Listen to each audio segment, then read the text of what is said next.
Hello and welcome to another episode of the Mark Moss Show, where we're always talking about the decentralized revolution. We're talking about the way the world is changing, and we talk about it through the lens of politics, finance, and technology. As I always say every week, it's always technology that changes the world more than anything. Politics and finance change around technology, and so that is what we are going to be talking about today. We're going to dig in. We're going to talk about the dark truth about artificial intelligence, about AI. And we're going to talk about it, how it's going to disrupt everything, yes, including finance, and yes, including politics. It's going to disrupt all of those. So what we're going to cover today is we're going to talk about the history. You know I love history. I'm going to take you back to the history of disruptive technologies. I'm going to show you that as many things that are new, they're actually just old. So we can look at them from a historical lens. It's going to give us a lot more clarity as to what we're seeing and where we're going. We're going to look at some examples like sewing machines and electricity, and of course, yes, the internet. Each of those were disruptive technologies. We're going to look at something known as Moore's Law and how it predicts how fast things change. And then we're going to look at some recent inspiration behind this new tech and one of the biggest dangers and fears that I have of what's going on in the United States in regards to this new technology and where this takes us, specifically for my kids and my grandkids' world. So we're going to talk about all of that. It's a big show. I got a very ambitious schedule, so stick with me. I'm going to talk fast. Don't miss it. Now, if you miss any of it, don't worry, I got your back. You can check it out on the podcast. Just go to your favorite podcast player and search the Mark Moss Show, or you can go onto YouTube and you can watch me and you can listen at the same time. Just search for the channel Market Disruptors and you can watch me there. Now, one more thing. If I could just ask, please, if you don't mind, on your favorite podcast player, if you could just rate and review the show. That'd be greatly helpful. Help this show to reach more people. So please, if you could just take, a minute out of your day, that would be greatly appreciated. All right, so let's dig into this, see how much value we can pack into here. But really, let's go into some of the background. Like I said, I want to take you through this historical lens because, those who don't know history are bound to repeat it. And so while a lot of this seems new and scary, it always seems new and scary. But yet, somehow, it's not. As a matter of fact, somehow, it's actually much better. And so uncertainty is always scary because we're not certain of what that future looks like. But with the historical narrative that I'm about to spin, hopefully that makes you a lot more certain and a lot more confident, less scared about what's going to happen. So, we can look at a lot of this hysteria around what I'm calling like disruptive technology and see that, like I said, it's nothing new. And so disruptive technology uses something, it's disruptive. So that means it disrupts the old way to create a new way. It's what we call in technology, we call it creative destruction. So one new creation destroys the old one, which is how it's supposed to work, right? So obviously the best modern example of that is Kodak, the company that made film for cameras. Over 100-year-old company was disrupted by digital photography. And I'm sorry for Kodak, and they were a hallmark of the United States, kind of industrial world. And I'm sorry for the owners of that company and the people that worked at that company, but I'm so much happier that we have digital photos today.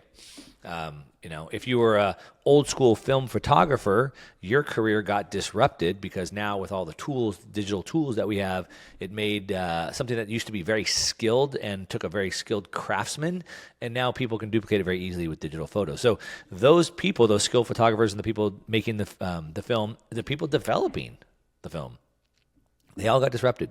They all lost their jobs. But me as a consumer, I'm sure you as a consumer as well, agree that most of the people benefited from that. So that sort of sets it up. But let's dig into a little bit of this. One of the things that if we look at is looking at sci-fi movies. Sci-fi movies are interesting because, they predict a lot of things about what the future would have or would hold, but not all those things ever really come true. Part of the reason why is because humans are no good at imagining the future. Humans can only really imagine better versions of what we have today. So we have cars, we'll have self-driving cars, we'll have flying cars. And they envision things like that, but they can't envision something completely new because in order to get that something new, you have to have a new set of building blocks. If you handed me a deck of cards, I could set up like a house of cards, like a teepee, right? Like I could build like a little lean-to out of a couple cards. if you gave me a set of Legos, I could build something completely different. And until I get those new set of building blocks, I can't even imagine building something different. And so that's what this technology does. Now, if we look at some, more recent movies in history, we can see, the film Matrix, which is, even though it's an old movie, I think it's from 1999. It's now, 24 years old. Dang, I'm old. It's an old movie, but, it still gets circulated a lot today because of the red pill, blue pill. In the movie, Neo took the red pill and he knew everything. The blue pill was he'd go back to sleep and didn't know anything. But in that movie, really, we got to see like VR, virtual reality, simulated reality, virtual reality, things like that. Even though they didn't really come into commercial use until just recently. It's still sort of gaining steam. However, really that technology started in like the 1960s. Of course, self-driving cars, lots of movies have had those. The Minority Report in 2002 talked about self-driving cars. One thing that's interesting when you think about these sci-fi movies that kind of predict the future, they pretty much always predict a dark, dystopian world. It's not good. There's another movie called Demolition Man with Sylvester Stallone. He was like a police officer and he chased down a criminal. They both got put into like a cryo prison where they were basically frozen, and they came out, I don't know what it was, 50 years later or something like that. And they woke up and didn't recognize the world.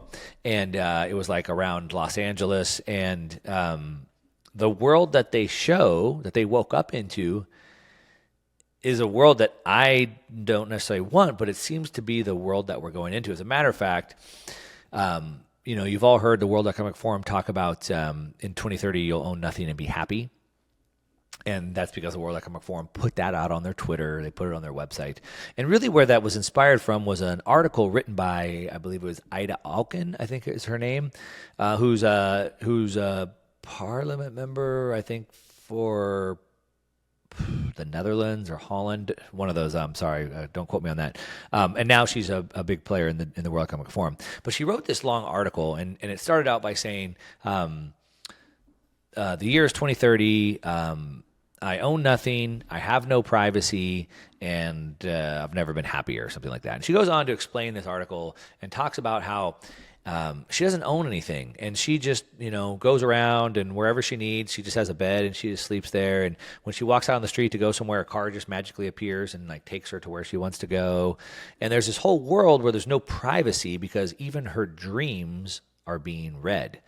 Her brain activity is being fed into this giant AI cloud, which always knows what she wants and always serves it up to her at the point that she needs it. And then she goes on to say, I feel bad for those people living outside the walls who don't have what we have. So she talks about like really two classes of people. And there's a class of people that live outside of the walls that don't live in this technological, she describes it as a utopia. I would describe it as a dystopia. But she describes these people living outside the walls who don't have that. And she feels bad for them. But back to the Demolition Man, the movie, that's exactly what they showed. You had this group of people who had no privacy, and they lived in this technical dystopia, in my opinion. And then you had these people that lived outside the walls. Technically, in the movie, they lived underground, and they didn't have any of those comforts. But they thought they were living much better. So anyway, very interesting that, unfortunately, all these movies kind of show this world. And I think part of it is because when you understand this technology, and more importantly, how this technology can be used, not just for us, but against us, it's very clear where human nature takes these things. We're witnessing another technological revolution right now, which means the course of humanity is going to change. And I think when you look at AI and virtual reality and, Bitcoin, you can see that. Like, the world is changing. And to all those sci-fi movies I was talking about before the break, it paints a world that looks a little bleak. I mean, just what you already know about AI and virtual reality, just extrapolate that to the future and think about what the future looks like. I'm sure you guys saw the movie Ready Player One. Everybody sort of has that reality or that vision of the future being a reality, and it's pretty scary. Bunch of people just living inside a box, just plugged into a virtual world all the time.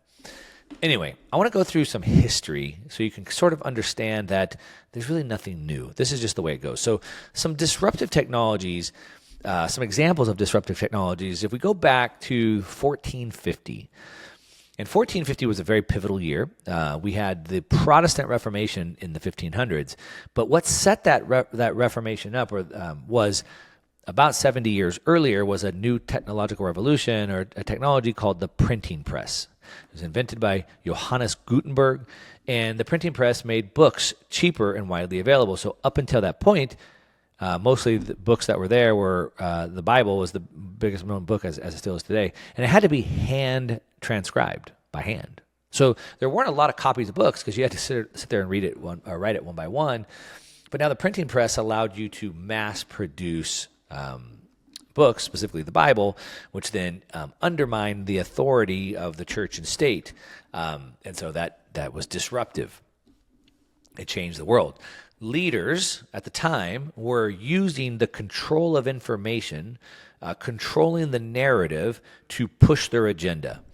They withheld information, lied about what the true information was in order to exert their power, to maintain their grip of power. So that's how technology has been used. And then, of course, when people got the information for themselves, they said, wait a minute, you're lying to us. That's not what it says. And then they lost confidence in their leaders, and it all fell. Remember that. We'll come back to that. 1712, we had the steam engine. Revolutionized the transportation industry. Powered trains and ships and all of that. We started having travel. It played a very pivotal role in the Industrial Revolution. Of course, we still move stuff around the world the same way today. In the early 1800s, 1830s, 1840s, we had the telegraph, and that allowed instantaneous communication over space, over long distances. So, again, technology changes the way that we work, organize, and communicate. So because now we could communicate instantaneously across long distances, then we could organize and work differently. So that was a massive disruptor. Now, what was the communication channel before that? Well, it was mail, snail mail, slow mail, pony mail, right? You had to literally, someone had to ride on a horse with a letter over a long distance or put it on a ship and send it across the ocean to somebody to get that communication there. And now they could have it instantly. So that was very disruptive to those people that were delivering mail. That whole mail industry was disrupted. Of course, it was disrupted again with email. Electricity, late 19th century, was pretty interesting. It disrupted lots of things. One of which, the very first application of electricity was the light bulb. It was like a digital candle. And so what was disrupted? Well, candles.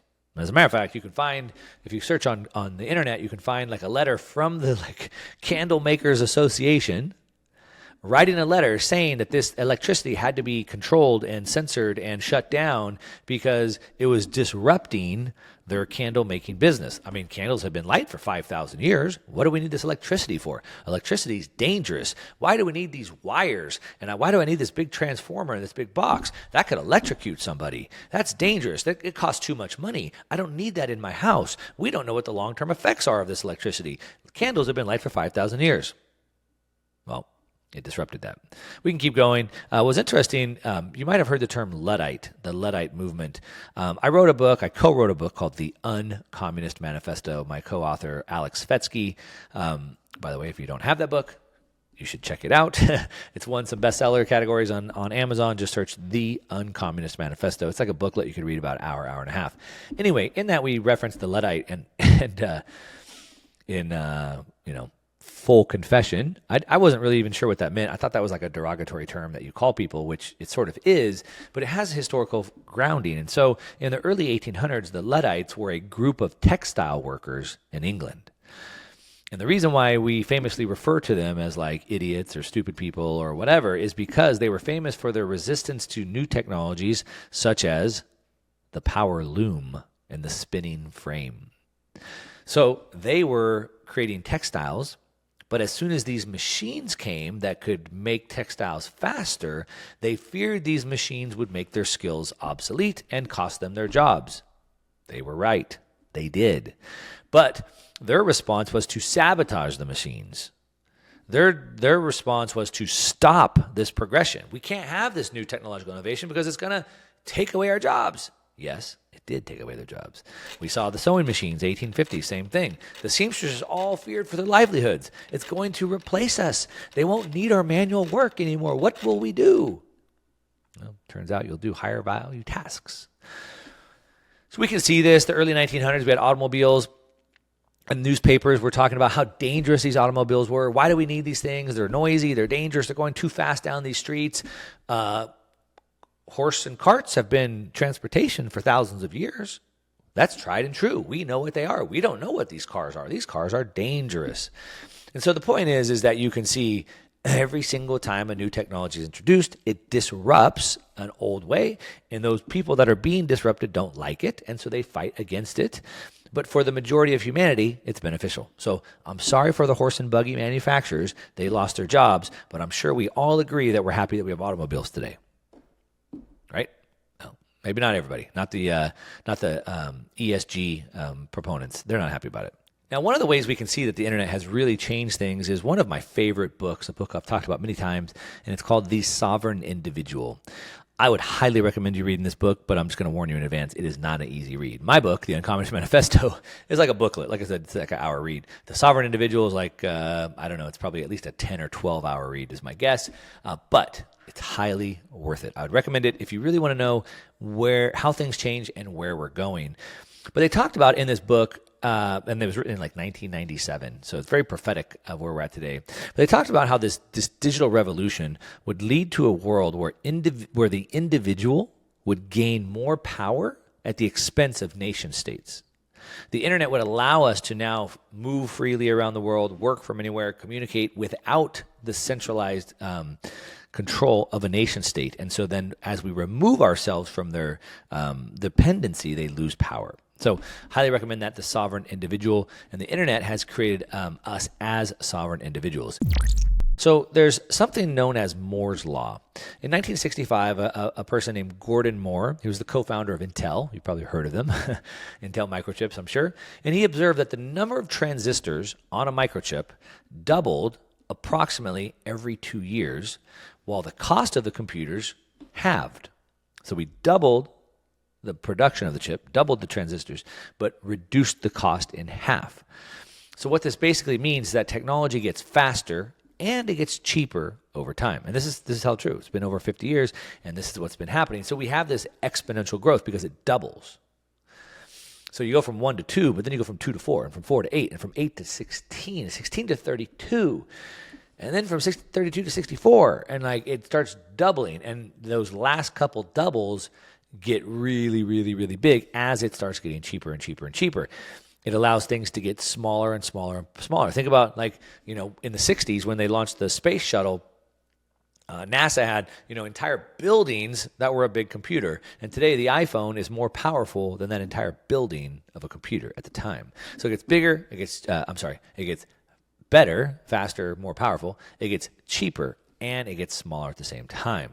So that's what's happening. And like I said, today we have a few new technologies, I believe, this next technological revolution. And I think those are artificial intelligence and really Bitcoin, decentralized ledger technology.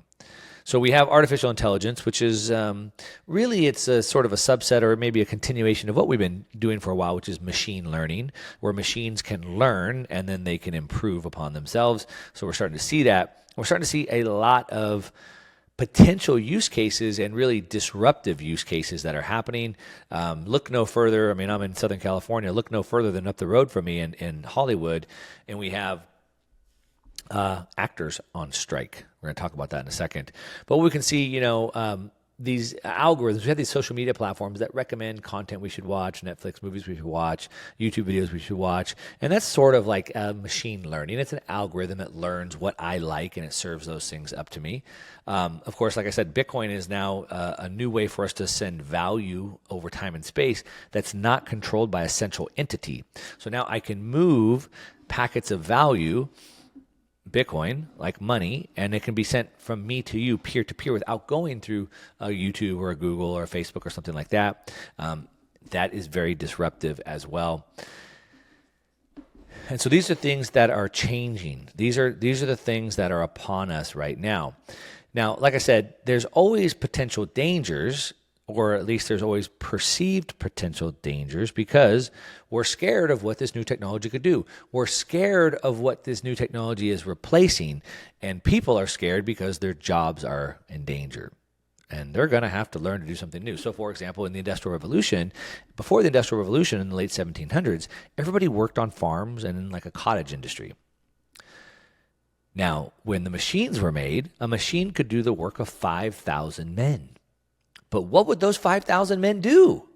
Well, turns out things like science and medicine, higher value tasks. I've been going down to Mexico and Central America for many, many decades down there surfing. They got great waves, and I love the food and the people. And I've been on Nicaragua a couple times. Nicaragua is very, very poor. You still have people getting around on like oxen and carts and stuff like that down there.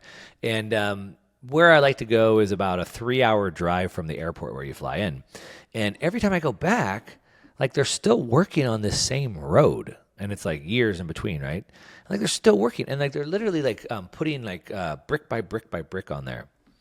Like hand pavers, right? And I asked the guy, I'm like the guy that was driving me back and forth. And I'm like, can't they just get like a tractor in here and just like grade this whole thing and pave it? And he said, yeah, but then what are all these people going to do?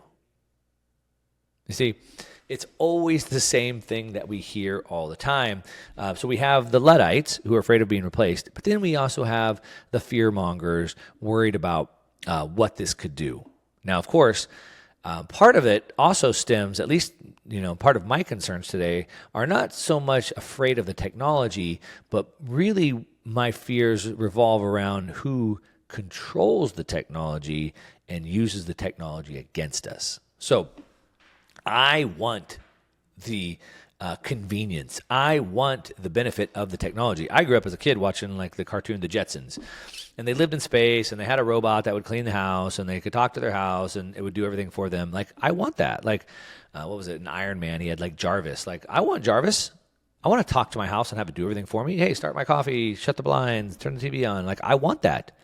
What I don't want is Amazon Alexa to do it for me, because Amazon listens to all my conversations and steals my data and weaponizes it against me. So I want the technology. I want the convenience of the technology, the benefit of it. I don't want it used against me. But unfortunately, that's the battle that I see. Now, some of this we can see, again, going back to these movies, show us where this inevitably goes. One of the, most famous books and examples of this is George Orwell's 1984, which was written, I don't know, what is that, 70, 80 years ago, before any of this technology was there. However, if you go read it today, it's like, this is what happened. I was flying last week, and the guy sitting behind me had the book, and I was like, oh, that's a great book, isn't it? He's like, oh, yeah, it's scary. I said, I know. It was not meant to be an instruction manual. It was meant to be a warning, but it seems like it was an instruction manual. They've done that exactly, and some of the things they talked about in the book are the things that we have today, such as facial recognition, data mining tools, and basically what China's done.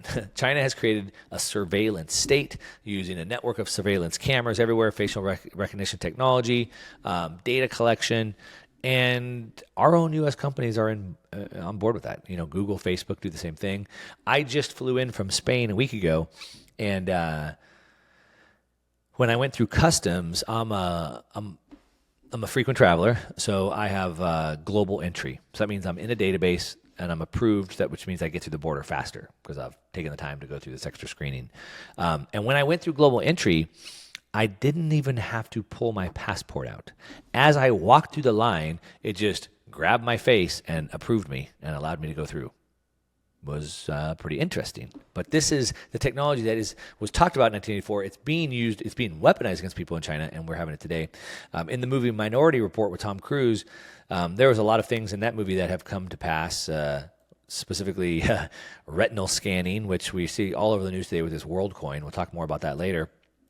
But they had something called pre-crime. And basically the premise of that movie was that we were going to try to catch people before they did the crime, so then they didn't do the crime. Problem is, in the United States, we have something called a rule of law, this very pesky rule of law, and that is that you're innocent until proven guilty. So just because you potentially could, maybe one day potentially do something criminally, doesn't mean you are a criminal today. But the premise of that movie is that we could catch them before they did that. But now we see that. Now we see predictive policing software like Predpol. It uses historical crime data to predict where crimes are likely to occur. right? It raises all types of ethical concerns, but yet we're seeing it. We're seeing it being used in LA for parking tickets. We're seeing it being used for predicting driving patterns. Recently in New York, they managed to identify and apprehend a drug trafficker seemingly by magic. But it wasn't magic. Instead, it was through AI and surveillance, and they were able to find him and apprehend him. So we're seeing this case after case after case of it being used against us. Of course, like I said, China social credit score system is the biggest case of that yet. But I want to talk about where this is going. I want to talk about some of the policies that are being put into place that I think are very, very dangerous, specifically dangerous because of like being a Luddite, preventing this progress from happening, that we need it. One thing is that the world has changed, and of course you obviously know that, but what I mean more specifically is we live in a much different time. So for example, when the Industrial Revolution happened, everybody lived on the farms and the factories. The farms and the cottage industry. And then when the factories were made and we had machines that could do the work of 5,000 men, it displaced a lot of jobs. It did. When electricity came, it displaced a lot of jobs. All the candle makers were put out of jobs. When the automobile was made, it displaced a lot of jobs. All the buggy makers were put out of work. So technology always displaces. It always gets rid of. It destroys. Creative destruction. It destroys those old ways. What do those people do once they lose their jobs? Well, it turns out they do something else. They learn a new skill and they do something else. Computers are going to put everyone out of work. Well, they put a lot of people out of work, but they create a bunch of new jobs. The reason why I think we're at a little bit different today is because I'm trying to think of the best way to say it. I'm just going to say it. I'll be blunt. Because we have a bunch of people that are incapable of taking care of themselves. We have created a welfare state, and we've created a society that continually takes blame away, or I should say takes responsibility away, takes agency away from individuals, and tells them it's not your fault. You can't get ahead. You're gay. You're a woman. You're a minority, or technology, whatever it may be. It's not your fault. There's nothing you can do. You need me, the state, to now come in and take care of you. I'll give you welfare. I'll give you a house. I'll give you food.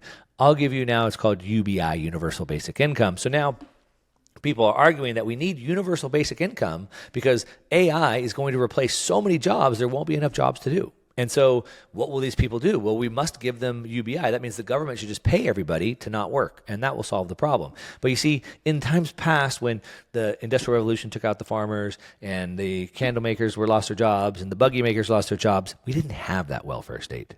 And so people had to go learn a new skill.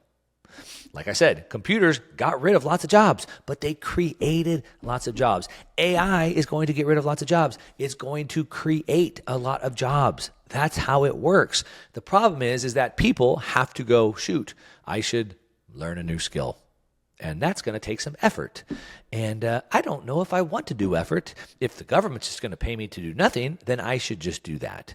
And so I do believe we're in a different place today, although it's always been the case. We're in a different place today because people, the way that society is set up today, we don't have people that take personal responsibility because society tells them not to. Which is why, unfortunately, you have people like Jordan Peterson or Andrew Tate being demonized when they tell people to be strong, take personal responsibility. It's up to you to make your life better. I was just a couple days ago, I was out in Arizona, in Phoenix, Arizona, with Robert Kiyosaki. And I met with another girl afterward, Ann Atkinson. Shout out to Ann. And she worked for Arizona State University, and she hosted an event at Arizona State University called Health, Wealth, and Happiness. She'd been there for a couple years. She's a very successful business person. And she decided to now, since she's achieved so much success, she was working at her alma mater to run business programs for free to help students make it in the real world. And she would teach things like personal responsibility and how to use credit and things like that. So she decided to have this event at Arizona State University called Health, Wealth, and Happiness.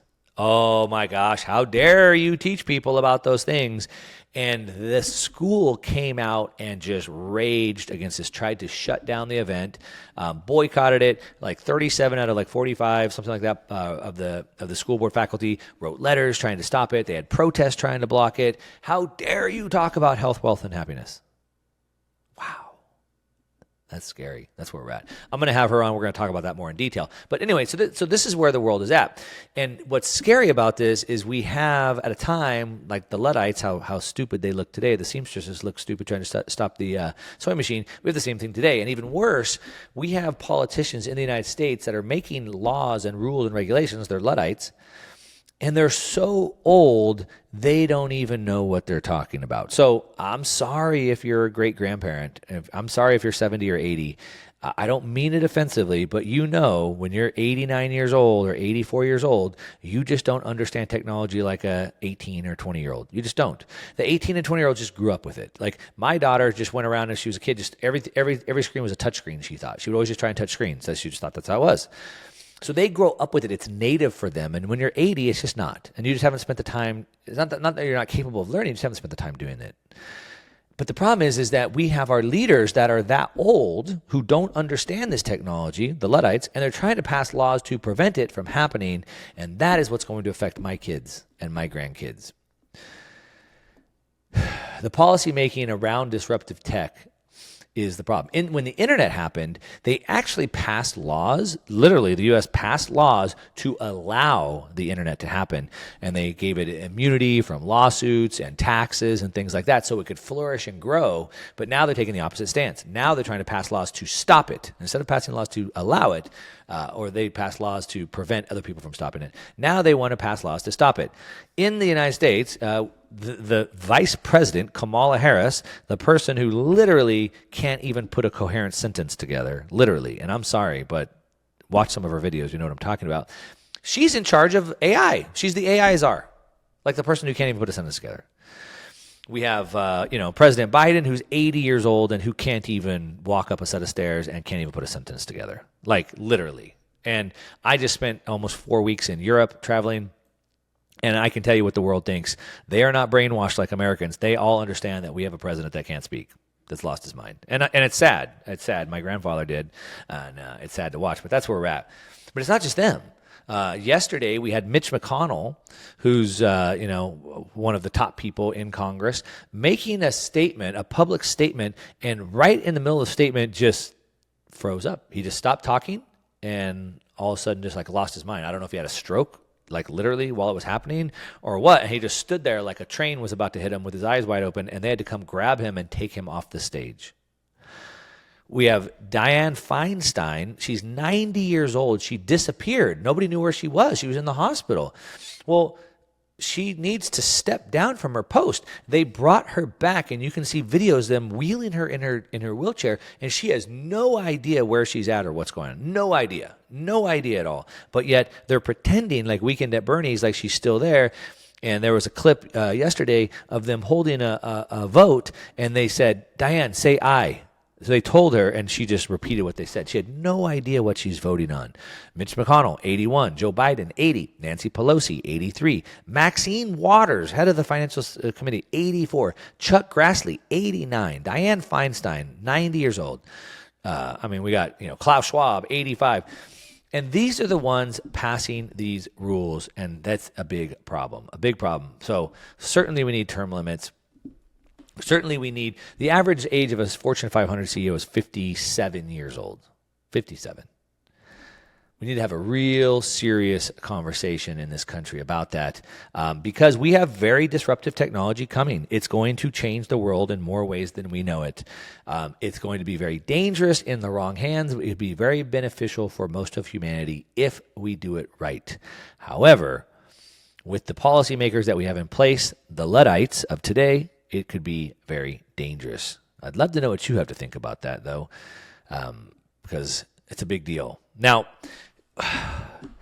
one of the ways that we can protect ourselves from this, and one thing that hasn't changed for thousands and thousands of years, is gold. Gold has been money for 5,000 years. It's been the way that we protect ourselves from all the chaos that's happening around the world. And a lot of people want to know where I get my gold, and I use a company called Universal Coin and Bullion, and I use them because they can be trusted. Mike Fulgens, the president of Universal Coin and Bullion, wrote the consumer alert on gold coins for the Texas Attorney General, and they have great prices. And as a matter of fact, he has a very special offer for my listeners. You can get a 1 ounce gold American Eagle coin, which is the most popular gold bullion coin that you can get. And you can get it at his dealer cost. And he's even going to give you free shipping if you mention me. And it also sends you a 30-page national award-winning gold guide. Give him a call, 1-800-UCB-GOLD. Again, 1-800-UCB-GOLD. Tell him Mark Moss sent you, and they'll ship it all to you for free. Or you can go online to universalcoin.com/Mark Moss. Again, universalcoin.com/Mark Moss. Now, like I said, I'd love to hear what you have to think about this episode. Leave me a review, please. Send me a comment on social media, at @1MarkMoss. Ask me your questions. Tell me what you're thinking. I'd love to connect with you. And that's what I got. Thanks so much for listening.